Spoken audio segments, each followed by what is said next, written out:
Welcome दोस्तों, हमारे channel JMS प्रयास इंस्टीट्यूट में स्वागत करते हैं आप लोगों का। फाइनल परीक्षा के लिए सब्जेक्टिव क्वेश्चन लेकर आ गए हैं। अब की बार पार करेंगे 90+। थ्योरी के लिए सभी लोग तैयार हो जाएं। कॉपी और कलम लेकर के, साथ में पेंसिल रखें, रबर रखें। अब शुरुआत करेंगे। सबसे पहले आप लोगों को मैं एक बात कहना चाहूँगा कि अगर आप लोग हमें लाइक करते हैं, आपको यदि हमारी क्वेश्चन पसंद आएगी तो आप लाइक मारते जाएं, अपने दोस्तों को शेयर करें और साथ ही अगर चैनल पर नए बने हैं तो सब्सक्राइब करना ना भूलें। दोस्तों, सबसे पहले एक बात तो ध्यान रखें कि मैं जो भी क्वेश्चन बना रहा हूँ गैस, हमारी उम्मीद है कि निश्चित रूप से 90+ मार्क्स के लिए तैयार रहेंगे। इसके अलावा भी मैं कुछ वीडियो डालूंगा, इसके बाद मैं कुछ वीडियो का लिंक डाल दूंगा ताकि आप लोग अगले वीडियो भी देख करके उसे समझ सकेंगे। तो चलिए शुरुआत करेंगे। शुरुआत करने के पहले अगर चैनल पर नए आए हैं तो इसे सब्सक्राइब कर लें और अपने दोस्तों को हेल्प के लिए उन्हें भी ज़रूर शेयर कर दें। चलिए शुरुआत करते हैं। पहला क्वेश्चन है हमारा, आयु संरचना का क्या महत्व है? आयु संरचना का क्या महत्व है? तो यहाँ पर हमारा आंसर, सही आंसर है, बहुत ही सटीक आंसर मैं यहाँ पर दे रहा हूँ। आयु संरचना आयु वर्गों के आधार पर जनसंख्या को वर्गीकृत कर प्रदर्शित करता है। जनसंख्या को वर्गीकृत कर प्रदर्शित करता है।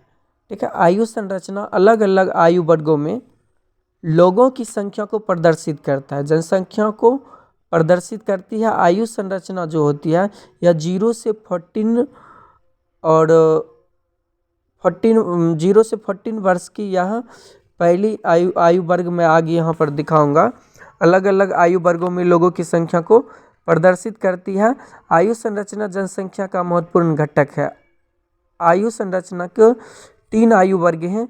पहला 0 से 14 वर्ष। इस आयु में वर्ग में जनसंख्या अधिक हो तो आश्रित जनसंख्या का आकार बढ़ता है, आर्थिक विकास धीमी होती है। इस वर्ग को बाल वर्ग कहते हैं। ठीक है, ध्यान रखेंगे। जनसंख्या में बच्चे का आकार बढ़ता है। किसका आकार बढ़ता है? बच्चे का आकार बढ़ता है। नोट है, आश्रित जनसंख्या में वृद्धि भी आते हैं। आश्रित जनसंख्या में वृद्धि भी आते हैं। समझ गए आप लोग? अब बात करते हैं 15 से 59 वर्ष के व्यक्ति। इस आयु वर्ग की जनसंख्या को कार्यशील जनसंख्या कहलाती है। इस आयु वर्ग की जनसंख्या कार्यशील जनसंख्या कहलाती है। ठीक है, 15 से 59 वर्ष के बच्चे। ठीक है, 60 वर्ष से ऊपर के जो व्यक्ति होते हैं इस आयु वर्ग में वृद्ध जनसंख्या आते हैं। 60 से ऊपर वर्ग के जो व्यक्ति हैं वो वृद्ध जनसंख्या के अंतर्गत आते हैं। आप लोग ये क्वेश्चन अच्छा से समझ लिए। JMS प्रयास स्कूल कोचिंग से यह वीडियो JMS कोच 2018 चला और आपको उम्मीदतः अच्छा लग रहा होगा। इसे सब्सक्राइब जरूर करें, दोस्तों के साथ शेयर करना ना भूलें। चलिए अब हम देखेंगे दूसरा क्वेश्चन। तो सबसे पहले ये आप लोग, मैं बार बार एक बात ही कहना चाहूँगा कि अपने दोस्तों को शेयर ज़रूर करें, क्योंकि निश्चित रूप से ये सारे क्वेश्चन बहुत ही इम्पोर्टेंट क्वेश्चन हमने डाला है आपके लिए। मैंने बहुत ही मेहनत करके इसे बनाया, तो लाइक बनता है एक यार, ज़रूर से सब्सक्राइब करके लाइक करें ज़रूर। चलिए दूसरा क्वेश्चन, मानव विकास के 3 मूलभूत क्षेत्र कौन से हैं? मानव विकास, ह्यूमन डेवलपमेंट। मानव विकास व्यक्तियों का ऐसा विकास है जो मानवीय क्षमताओं को बढ़ाकर प्राप्त किया जाता है। जो मानवीय क्षमताओं को बढ़ाकर प्राप्त किया जाता है। समझ गए? मानव विकास के 3 मूलभूत क्षेत्र हैं। समझ गए ना? मानव विकास के 3 मूलभूत क्षेत्र हैं, जिसमें पहला है आपका, यह मानव विकास का मुख्य केंद्र बिंदु है। शिक्षा के द्वारा ही मानव को ज्ञान, शिक्षण तथा प्रशिक्षण देकर एक विकसित मानव बनाया जाता है। समझ रहे हैं? स्वस्थ, अगला है आपका स्वस्थ। अरस्तु शिक्षा स्वस्थ शरीर में स्वस्थ मानसिक मस्तिष्क का निर्माण करती है। Education is the creation of A sound mind in a sound body. Education is the creation of A sound mind in A sound body. ठीक है, स्वस्थ व्यक्ति की कार्य क्षमता अधिक होती है, इससे उत्पादन में वृद्धि होती है तथा प्रति व्यक्ति आय में भी वृद्धि होती है। स्वस्थ व्यक्ति की कार्य क्षमता अधिक होती है, इससे उत्पादन में वृद्धि होती है तथा प्रति व्यक्ति आय में भी वृद्धि होती है। समझ गए। अगला पॉइंट है हमारा, यहाँ पर देख रहे होंगे आप लोग, सी नंबर, संसाधन तक पहुँच, एक्सेस टू रिसोर्स, मानव विकास हेतु संसाधनों की उपलब्धता तथा बात हम कर रहे हैं यहाँ पर सी पॉइंट की, संसाधनों तक पहुँच, एक्सेस टू रिसोर्सेज, मानव विकास हेतु संसाधन की उपलब्धता। स्वास्थ्य में हम लोग ने यह जो मूल बिंदु पढ़ा, वस्तु शिक्षा स्वस्थ शरीर में स्वस्थ मस्तिष्क का निर्माण करती है। स्वस्थ व्यक्ति की कार्य क्षमता अधिक होती है, इससे उत्पादन में वृद्धि होती है तथा प्रति व्यक्ति आय में भी वृद्धि होती है। उत्पादन में भी वृद्धि होती है और प्रति व्यक्ति आय में भी वृद्धि होती है। अब अगला सी पॉइंट पर चले थे हम लोग कि संसाधनों तक पहुंच, एक्सेस टू रिसोर्सेज, मानव विकास हेतु संसाधनों की उपलब्धता तथा प्रत्येक व्यक्ति का संसाधनों तक पहुंच होना अति आवश्यक है। समझ रहे हैं आप लोग। मानव विकास हेतु संसाधनों की उपलब्धता तथा प्रत्येक व्यक्ति का संसाधनों तक पहुंच होना अति आवश्यक है। इस पॉइंट को फिर से एक बार देखते हैं। मानव विकास हेतु संसाधनों की उपलब्धता तथा प्रत्येक व्यक्ति का संसाधनों तक पहुंच होना अति आवश्यक है। राइट। उम्मीद करता हूं कि आप लोगों को बहुत ही अच्छा, ये सारे जो क्वेश्चन मैं बनाया हूं सभी बहुत ही इंपॉर्टेंट क्वेश्चन दिया गया है। आपका ऑब्जेक्टिव भी इससे बनने वाला है बहुत सारा, तो आप लोग लास्ट तक बने रहे वीडियो के। अब अगले क्वेश्चन पर हम लोग चलते हैं। अगले क्वेश्चन को देखेंगे। हमने पहला और दूसरा क्वेश्चन देखा। अगला क्वेश्चन है तीसरा हमारा, क्वेश्चन नंबर 3, मानव विकास के 4 प्रमुख घटकों को लिखें। तो चलिए पहले यहाँ से ये ले लेते हैं। अब स्टार्ट करते हैं। मानव विकास के 4 प्रमुख घटकों के नाम। तो मानव विकास के 4, सबसे पहले इस टाइप से लिखेंगे, मानव विकास के 4 प्रमुख घटक निम्नलिखित हैं। इस टाइप के क्वेश्चन में लिखेंगे। पहला, समता, इक्वालिटी, प्रत्येक व्यक्ति को जाति, धर्म, क्षेत्र आदि के आधार पर भेदभाव किए समान अवसर प्रदान करना समता कहलाता है। प्रत्येक व्यक्ति को जाति, धर्म, क्षेत्र आदि के आधार पर भेदभाव किए बिना समान अवसर प्रदान करना क्या कहलाता है? समता कहलाता है। यह मानव विकास का एक महत्वपूर्ण पहलू है। समता जो है मानव विकास का एक महत्वपूर्ण पहलू है। समझ गए। अगला है दूसरा हमारा, सतत पोषणीयता। ये क्या होता है? इसका सबसे पहले इसका सस्टेनेबल है। इसका अर्थ है अवसरों की उपलब्धता में संस्कृतता। यह सतत पोषणीयता में प्रत्येक पीढ़ी को समान अवसर मिलता है। इनमें वर्तमान पीढ़ी भावी पीढ़ी को ध्यान में रखकर संसाधनों का उपयोग करता है। उत्पादकता, प्रोडक्टिविटी। सतत पोषणीयता सबको क्लियर हो गया। इसका अर्थ है अवसरों की उपलब्धता में निरंतरता। सतत पोषणीयता में प्रत्येक पीढ़ी को समान अवसर मिलता है। इसमें वर्तमान पीढ़ी भावी पीढ़ी को ध्यान में रखकर संसाधनों का उपयोग करता है। समझ गए। अगला पॉइंट है हमारा यहाँ पर उत्पादकता, प्रोडक्टिविटी। उत्पादकता, प्रोडक्टिविटी। चलिए तो बात करते हैं यहाँ पर मानवीय क्षमताओं में बढ़ोतरी, चिकित्सा में सुधार इत्यादि कर मानव को बेहतर कार्य क्षमता प्रदान किया जाता है। साथ ही ज्ञान व कौशल में वृद्धि होती है। उत्पादकता क्लियर हुआ। उत्पादकता किसको बोलेंगे? प्रोडक्टिविटी मानवीय क्षमताओं में बढ़ोतरी, चिकित्सा में सुधार इत्यादि कर मानव को बेहतर कार्य क्षमता प्रदान किया जा सकता है। साथ ही ज्ञान व कौशल में वृद्धि होती है। इसको क्या बोलेंगे? हम उत्पादकता बोलेंगे। समझ में आया। मानवीय क्षमताओं में बढ़ोतरी, चिकित्सा में सुधार इत्यादि कर मानव को बेहतर कार्य क्षमता प्रदान किया जा सकता है। साथ ही ज्ञान व कौशल में वृद्धि होती है। अब है सशक्तिकरण, एम्पावरमेंट। मानव को अपना विकल्प स्वतंत्र रूप से चुनने के लिए शक्ति प्रदान कराना ही सशक्तिकरण कहलाता है। सशक्तिकरण क्या है? मानव को अपना विकल्प स्वतंत्र रूप से चुनने के लिए शक्ति प्रदान करना ही सशक्तिकरण कहलाता है। ऐसा शक्ति स्वतंत्रता और क्षमता से आती है। समझ में आ रहा है सबको? बहुत अच्छा से क्लियर हुआ होगा। सशक्तिकरण, उत्पादकता पर सशक्तिकरण, समता, पोषणीयता, तो ये चारों मूल पॉइंट हैं इसके। बहुत ही महत्वपूर्ण घटक है इसका मानव विकास के प्रमुख घटक। बहुत इंपॉर्टेंट क्वेश्चन है, बराबर पूछा जाता है। अगला क्वेश्चन है स्थानांतरित कृषि। चलिए तो शुरुआत करेंगे। स्थानांतरित कृषि का भविष्य अच्छा नहीं है, विवेचना कीजिए। स्थानांतरित कृषि एग्रीकल्चर, इसे भारत के उत्तर पूर्वी राज्य में झूमिंग, मलेशिया तथा इंडोनेशिया में लदांग और मध्य अमेरिका व मैक्सिको में मिलाप के नाम से जाना जाता है। इसी तरह कृषि आदि जाति के लोग करते हैं। इस तरह के कृषि आदिम जाति के लोग करते हैं। इनमें वनस्पति को जला दिया जाता है। जली हुई राख की परत उर्वरक का कार्य करता है, इसीलिए एक कर्तन एवं दहन कृषि भी इसे कहा जाता है। समझ गए? अब है लास्ट, स्थानांतरित कृषि का भविष्य, future of shifting agriculture. Future of shifting agriculture. स्थानांतरित कृषि, स्थानांतरित कृषि क्या होते हैं?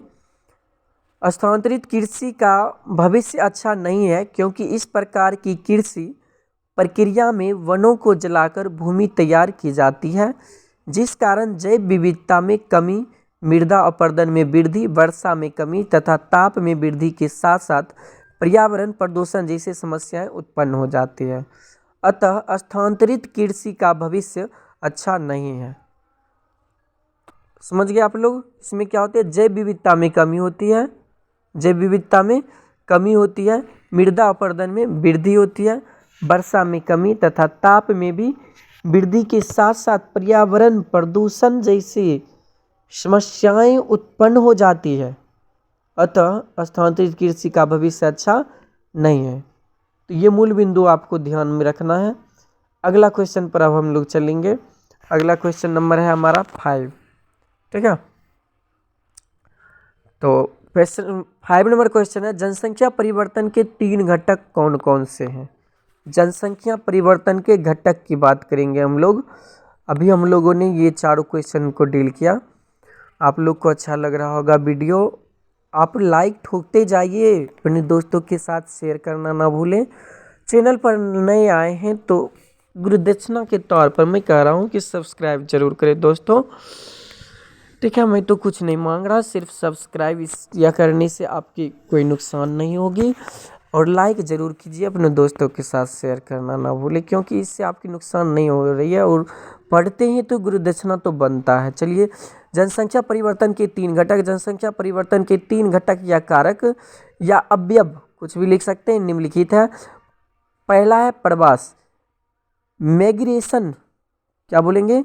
माइग्रेशन। जब एक जगह से दूसरे जगह लोग स्थानांतरित होते हैं तो उसे प्रवास कहलाता है। वह क्या कहलाता है? प्रवास। प्रवास क्या कहलाता है? जब एक जगह से दूसरे जगह लोग स्थानांतरित होते हैं तो वह प्रवास कहलाता है। जहाँ लोग जाते हैं उसे उद्गम स्थान, जिस स्थान से लोग जहाँ जाते हैं उसे उद्गम स्थान, और जहाँ जाकर शरण लेते हैं उसे गंतव्य स्थान कहते हैं। 3 पॉइंट और 3 क्वेश्चंस क्लियर यहाँ पर हो रहे हैं। स्थानांतरित, जब एक दूसरे जगह से स्थानांतरित होते हैं उसे प्रवास कहलाता है, और जहाँ से लोग जाते हैं उसे उद्गम स्थान कहते हैं, और जहाँ शरण लेते हैं उसे गंतव्य स्थान कहते हैं। प्रवासी के प्रवास कर जाने के कारण उनके उद्गम स्थान तथा गंतव्य स्थान दोनों स्थानों के जनसंख्या में परिवर्तन आता है, अर्थात उद्गम स्थान में जनसंख्या घट जाती है तथा गंतव्य स्थान में जनसंख्या बढ़ जाती है। अगला पॉइंट है CBR, क्योर बर्थ रेट, अशोधित जन्म दर। CBR किसी भी स्थान की जनसंख्या का प्रत्यक्ष प्रभाव डालती है, अर्थात CBR किसी भी क्षेत्र के जनसंख्या परिवर्तन का प्रमुख घटक है। CBR मतलब किसी वर्ष विशेष में जीवित जन्म या किसी क्षेत्र विशेष में वर्ष के माध्यम जनसंख्या इंटू 1000। CDR अधुशोषित मृत्यु दर। समझ रहे? जनसंख्या परिवर्तन के 3 घटक हम बता रहे थे आपको। यह जो है बहुत ही इम्पोर्टेंट क्वेश्चन है, समझ गए, इसको क्लियर कर लीजिए आप लोग। अगला क्वेश्चन पर चलेंगे, क्वेश्चन नंबर 6। बाजारिया सब्जी कृषि नगरीय क्षेत्रों के समीप ही क्यों की जाती है? बाजारिया सब्जी कृषि इस प्रकार की कृषि अधिक मुद्रा देने वाली कृषि है तथा इसमें खेतों का आकार छोटा होता है। इस कृषि के अंतर्गत फल, सब्जियां व पुष्प उगाए जाते हैं। समझ गए, बाजारिया कृषि तथा नगरीय क्षेत्र के समीप कृषि क्यों की जाती है? क्योंकि इस प्रकार की कृषि अधिक मुद्रा देने वाली कृषि होती है तथा इसमें खेतों का आकार छोटा होता है। इस कृषि के अंतर्गत फल, सब्जी व पुष्प उगाए जाते हैं, इसलिए बाजारिया कृषि नगरीय क्षेत्रों के समीप ही की जाती है। बाजारिया सब्जी कृषि नगरीय क्षेत्रों के समीप। सब्जी की मांग व खपत नगरीय क्षेत्रों में ज़्यादा होती है। नगरीय क्षेत्रों में उच्च आय वाले लोग रहते हैं जहां ताज़ी सब्जी व फलों की मांग अधिक होती है। यातायात के साधन अच्छे होते हैं। इसके अतिरिक्त सिंचाई, उर्वरक, अच्छी किस्म के बीज, कीटनाशक आदि की प्राप्ति नगरीय क्षेत्रों से आसानी से हो जाती है, इसीलिए बाजारिया सब्जी कृषि नगरीय क्षेत्रों के समीप होती है। समझ गए। अगला क्वेश्चन नंबर 7 पर चलेंगे। उच्च प्रौद्योगिकी उद्योग क्या है? उच्च प्रौद्योगिकी उद्योग यह उद्योग नवीनतम तकनीक आधारित उद्योग है जिसके अंतर्गत उन्नत वैज्ञानिक व इंजीनियरिंग उत्पादों का निर्माण किया जाता है। उच्च प्रौद्योगिकी उद्योग समझ गए। यह उद्योग नवीनतम तकनीक आधारित उद्योग है जिसके अंतर्गत उन्नत वैज्ञानिक व इंजीनियरिंग उत्पादों का निर्माण किया जाता है। समझ रहे हैं? इसमें कुछ पॉइंट्स हम लोग करेंगे। उच्च प्रौद्योगिकी उद्योग में सफ़ेद कलर श्रमिकों की संख्या अर्थात व्यावसायिक श्रमिकों की संख्या अधिक होती है। अर्थात व्यावसायिक समूह की संख्या क्या होती है? अधिक होती है। समझ रहे हैं आप लोग? मशीन्स। अगला उद्योग, उच्च प्रौद्योगिकी उद्योग में रोबोट, कंप्यूटर आधारित डिजाइन का निर्माण इलेक्ट्रॉनिक मशीन से होने वाले में शोध कार्य तथा नए रासायनिक व औषधीय उत्पादों के द्वारा होता है, का निर्माण किया जाता है। ठीक है। अगला क्वेश्चन है हमारा नंबर 8 क्वेश्चन। ठीक है। विनिर्माण क्या है? विनिर्माण क्या है? क्वेश्चन नंबर 8 की बात करेंगे। एक बार दोस्तों आप लोगों से फिर से मेरा गुजारिश है कि आप चैनल को सब्सक्राइब कर लें और अपने दोस्तों के साथ शेयर करना ना भूलें। गुरु दक्षिणा के तौर पर मैं इतना तो मांग ही सकता हूँ। चलिए, विनिर्माण का तात्पर्य किसी भी वस्तु का उत्पादन से है। हस्तशिल्प कार्य से लेकर लोहे व इस्पात को गढ़ना, प्लास्टिक के खिलौने का निर्माण करना, ये सारी जो चीज़ें होंगी, आंतरिक चयन, बहुत सारे हैं। इसी प्रकार के उत्पादन विनिर्माण के अंतर्गत आते हैं। विनिर्माण का शाब्दिक अर्थ हाथ से बनाना होता है, जैसे इंजीनियरिंग उत्पाद का निर्माण। अगला क्वेश्चन है 9 नंबर हमारा, फुटकर व्यापार सेवा को स्पष्ट कीजिए। फुटकर व्यापार सेवा यह एक ऐसे व्यापारिक क्रियाकलाप है जो उपभोक्ताओं को वस्तु के प्रत्यक्ष विक्रय से संबंधित है। समझ गए। इस प्रकार के व्यापार में बड़े स्तर पर सर्वप्रथम परिवर्तन लाने वाले उपभोक्ता सरकारी समुदाय उपभोक्ता के अधिकार की रक्षा करता है। पॉइंट क्लियर हुआ? इस प्रकार के व्यापार में बड़े स्तर पर सर्वप्रथम परिवर्तन लाने वाले उपभोक्ता सहकारी समुदाय उपभोक्ता के अधिकार की रक्षा करता है। क्वेश्चन नंबर 10 की बात करेंगे। लास्ट क्वेश्चन की हम लोग बात करेंगे। चतुर्थ सेवाओं का वर्णन कीजिए। चतुर्थ सेवा, फोर्थ सर्विस। चतुर्थ क्रियाकलाप अनुसंधान और विकास पर केंद्रित है। चतुर्थ सेवा में सूचना का उत्पादन तथा सूचना का संग्रहण आदि सम्मिलित है। चतुर्थ सेवा सेक्टर में सॉफ्टवेयर सेवाओं की मांग, अस्पतालों में सेवा, विश्वविद्यालय में सेवा कर्मचारी एवं चतुर्थक सेवा सेक्टर के अंतर्गत, ये सभी चतुर्थक सेवा सेक्टर के अंतर्गत आते हैं। तो दोस्तों मैंने यहाँ पर टोटल 10 क्वेश्चन कराया। आप लोग कमेंट में बताएं कि आपको ये सारे क्वेश्चन कैसे लगे, और उम्मीद करता हूँ कि क्वेश्चन समझ में आए होंगे और कुछ परसेंट 50+ % तो याद ही हो गए होंगे। एक बार फिर से इस वीडियो को पूरा आप देख लीजिए ताकि आपको सारा क्वेश्चन याद हो जाएगा और आप एग्ज़ाम में अच्छा अटेंडिंग दे पाएंगे। उम्मीद है इस बनाए गए हमारे वीडियो से कुछ क्वेश्चन तो ज़रूर टकरा जाएंगे और हमारे इस वीडियो का कुछ पार्ट दे दिया गया है और एक दो वीडियो मैं और भी डाल दूंगा, तो आप लोग ध्यान रखेंगे, ये सारी वीडियो को देख लेंगे और इसे कॉपी पर राइट करना ना भूले, ताकि अगर याद नहीं हो तो कुछ ना कुछ ध्यान रहेगा तो आप उसको लिख सकते हैं। और वीडियो को एक दो बार चला करके देखें ताकि संपूर्ण क्लियर आपको हो जाए। फाइनल परीक्षा के लिए यह बहुत ही इम्पोर्टेंट है। तो दोस्तों, आप गुरुदक्षिणा के तौर पर सब्सक्राइब जरूर करें। विशेष में क्या कहूँ, अपने दोस्तों के साथ शेयर करें, लाइक करना ना भूलें। Thank you. Best of the luck for the JMS classes by Tanuj sir. Okay, thank you. Best of luck and take you. Wish you always successful you.